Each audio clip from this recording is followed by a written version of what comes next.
Assalamualaikum warahmatullahi wabarakatuh. Kami dari kelompok 5 akan memaparkan hasil review skripsi terkait mata kuliah metodologi penelitian.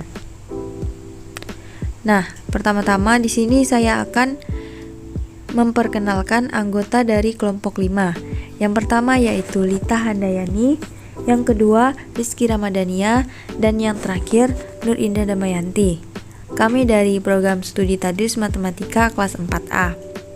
Jenis penelitian yang kami review yaitu studi kasus. Baiklah, di sini kami akan mereview skripsi dengan judul Studi Proses Pembelajaran Matematika di Tengah Pandemi Coronavirus Disease 2019 di SMP Negeri 8 Palopo. Skripsi ini diteliti oleh Sudirman yang berasal dari Perguruan Tinggi Institut Agama Islam Negeri Palopo. Tahun terbit skripsi ini yaitu tahun 2019. Nah, baiklah, di sini kami lampirkan abstrak dari skripsi yang kami review. Selanjutnya kita masuk ke latar belakang. Pendidikan terus mengalami perubahan dari waktu ke waktu seiring berkembangnya teknologi. Matematika sebagai King of Science merupakan salah satu disiplin ilmu yang tidak hanya mengandung satu keilmuan saja, melainkan masih terdapat ilmu-ilmu lain yang terdapat di dalamnya. Oleh karena itu, sebagai objek dalam pendidikan berkewajiban untuk mempelajari berbagai ilmu yang terdapat di dalamnya terlebih dan terkhusus pada bidang studi matematika. Pada Desember 2019, kasus pneumonia misterius pertama kali dilaporkan di Wuhan, Provinsi Hubei. Sejak kasus pertama ini, terjadi peningkatan kasus COVID-19 di Cina setiap hari dan memuncak di antara akhir Januari hingga awal Februari 2020. COVID-19 pertama kali dilaporkan di Indonesia pada tanggal 2 Maret 2020, sejumlah 2 kasus. Pandemi COVID-19 di Indonesia mempengaruhi di berbagai bidang, baik itu ekonomi, politik, sosial, dan pendidikan. Sejak munculnya COVID-19 di Indonesia, memberikan pengaruh besar terhadap dunia pendidikan.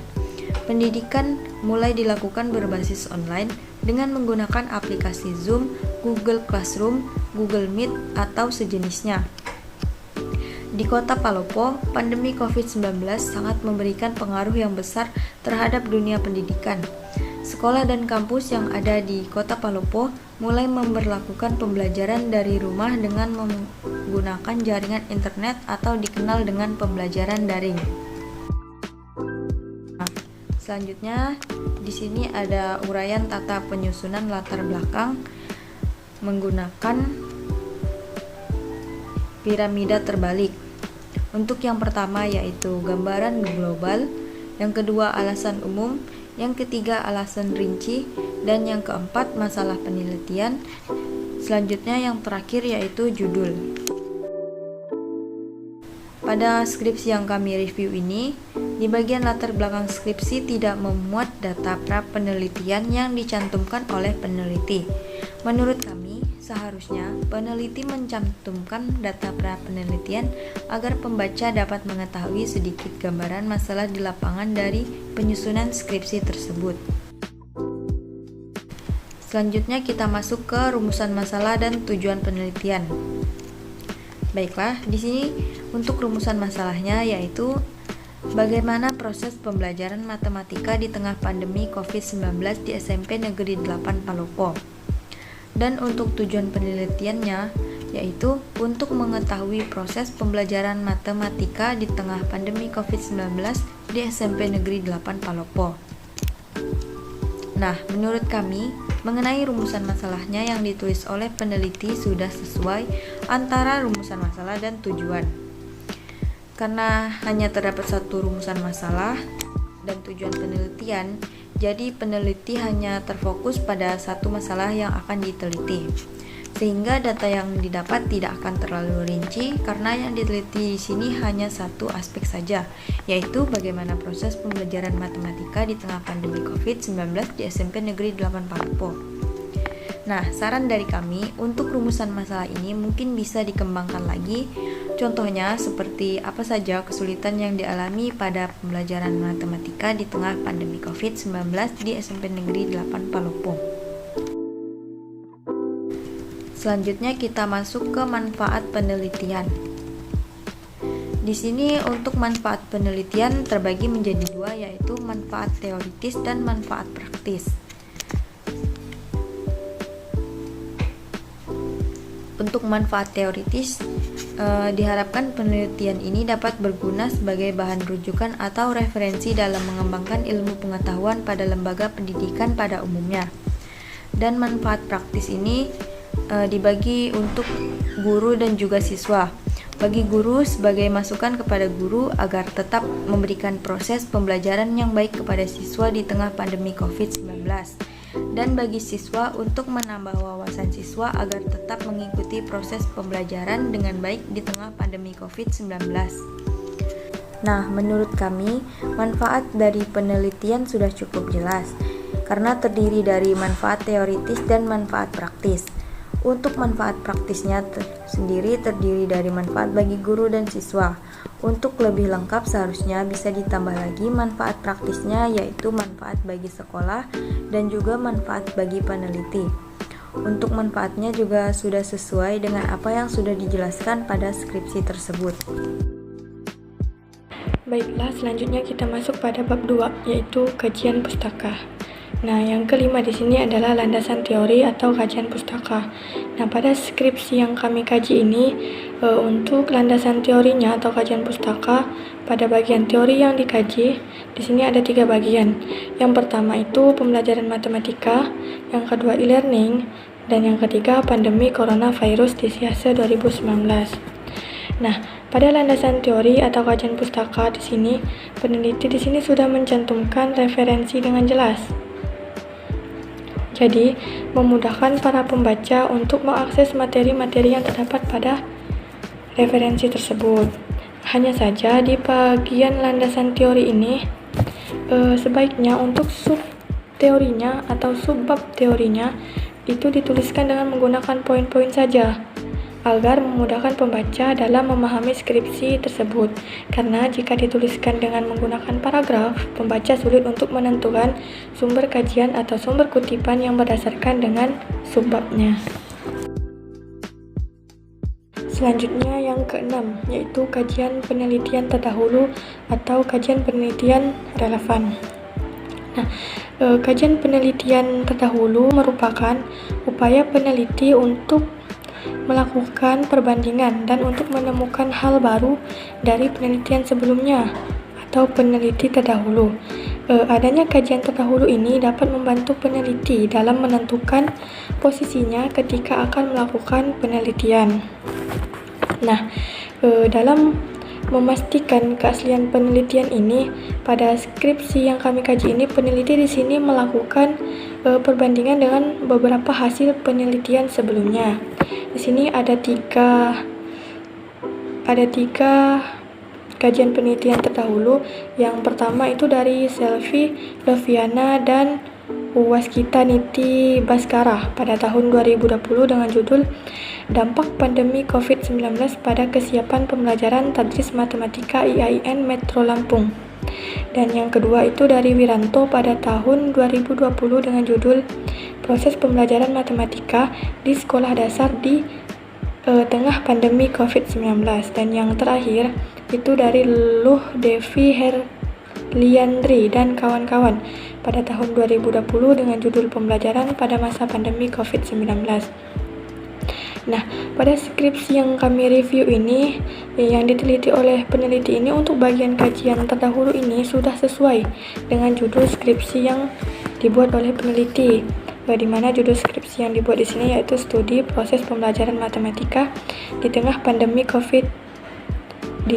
Coronavirus di SIASE 2019 di SMP Negeri 8 Palopo. Jadi, dari judul skripsi yang dibuat dengan kajian penelitian terdahulu di sini sudah sesuai dan sejalan. Jadi sehingga peneliti dapat menentukan perbedaan dan persamaan dari hasil penelitian yang dilakukan oleh peneliti. Untuk yang ketujuh di sini adalah kerangka berpikir. Nah, pada skripsi yang kami review ini, pada kerangka berpikir di sini sudah dicantumkan dengan jelas gambar kerangka berpikirnya. Jadi, menurut kami untuk kerangka berpikir pada skripsi ini sudah cukup jelas digambarkan, yaitu di mana di sekolah SMP Negeri 8 Palopo, pembelajaran matematika semester ganjil 2020-2021 pada keadaan pandemi coronavirus di SIASE 2019 ini, peneliti melakukan observasi dan wawancara untuk memperoleh data bagaimana proses pembelajaran matematika di tengah pandemi COVID-19. Bisa dilihat pada gambar berikut. Pendekatan dan jenis penelitian. Pendekatan penelitian pada skripsi yang kami review menggunakan pendekatan kualitatif. Dan jenis penelitian pada skripsi yang kami review termasuk ke dalam jenis studi kasus. Berikut adalah data pendekatan dan jenis penelitian dari skripsi tersebut. Beralih pada setting penelitian. Ada tempat penelitian dan waktu penelitian. Nah, pada skripsi yang kami review ini, peneliti tidak mencantumkan tempat dan waktu penelitian pada bab 3. Menurut kami, seharusnya peneliti mencantumkan tempat dan waktu penelitian pada bab 3, agar penulisan skripsi tersebut sesuai dengan format yang telah ditentukan, dan agar pembaca dapat mengetahui di mana dan kapan peneliti melaksanakan penelitian tersebut. Populasi dan sampel penelitian. Di setting penelitian tadi sudah dipaparkan bahwa peneliti tidak mencantumkan tempat penelitian. Maka kami simpulkan bahwa lokasi penelitian di sini adalah SMP Negeri Palopo. Nah, dilanjutkan pada sumber data. Pada penelitian kualitatif tidak mengenal istilah populasi apalagi sampel. Populasi atau sampel pada pendekatan kualitatif lebih tepat disebut sumber data pada situasi tertentu. Dikutip dari Jam'an Satori 2007. Sugiono 2011 mengatakan situasi sosial terdiri atas 3 elemen. Yang pertama tempat, yang kedua pelaku, dan yang ketiga aktivitas yang berinteraksi secara sinergis. Dalam penelitian ini, sumber data menggunakan sampel purposif yang memfokuskan pada informasi-informasi terpilih yang kaya dengan kasus untuk studi yang bersifat mendalam. Dikutip dari Nana Syadid 2007.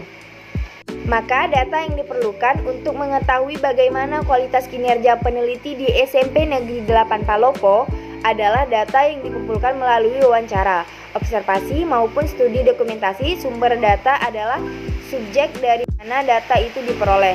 Berdasarkan jenis data yang diperlukan, maka dalam penelitian ini yang dijadikan partisipan oleh peneliti adalah kelompok objek yang dijadikan sumber data dalam penelitian yang bentuknya dapat berupa manusia, benda-benda, dokumen-dokumen, atau sebagainya. Dengan demikian, berdasarkan permasalahan yang ada dalam penelitian ini, maka yang menjadi sumber data adalah SMP Negeri 8 Palopo. Teknik dan instrumen pengumpulan data. Teknik pengumpulan data di sini terdiri dari wawancara, observasi, dan dokumentasi. Sedangkan instrumen dan alat pengumpulan datanya terdiri dari yang pertama pedoman wawancara, yang kedua panduan observasi, dan yang ketiga format pustaka atau format dokumen.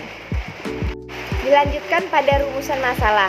Di sini rumusan masalahnya adalah bagaimana proses pembelajaran matematika di tengah pandemi COVID-19 di SMP Negeri 8 Palopo. Nah, teknik pengumpulan datanya berupa wawancara, observasi, dan dokumentasi. Di sini instrumen atau alat pengumpulan data pada wawancara yaitu pedoman wawancara, pada observasi yaitu panduan observasi, dan pada dokumentasi adalah format pustaka atau format dokumen. Yang terakhir adalah teknik analisis data. Pada teknik analisis data ini, peneliti menganalisis data dalam bentuk deskriptif kualitatif dengan menggunakan teknik induktif yang bertujuan untuk menganalisis data yang bersifat umum, kemudian diuraikan dalam bentuk penyajian khusus. Setelah itu, data dapat dianalisis dengan menggunakan 3 langkah, yaitu yang pertama reduksi data, yang kedua penyajian data, dan yang terakhir adalah penarikan kesimpulan. Baiklah, sekian pemaparan hasil review skripsi dari kelompok 5. Kurang dan lebihnya kami mohon maaf. Wabillahi taufiq wal hidayah. Wassalamualaikum warahmatullahi wabarakatuh.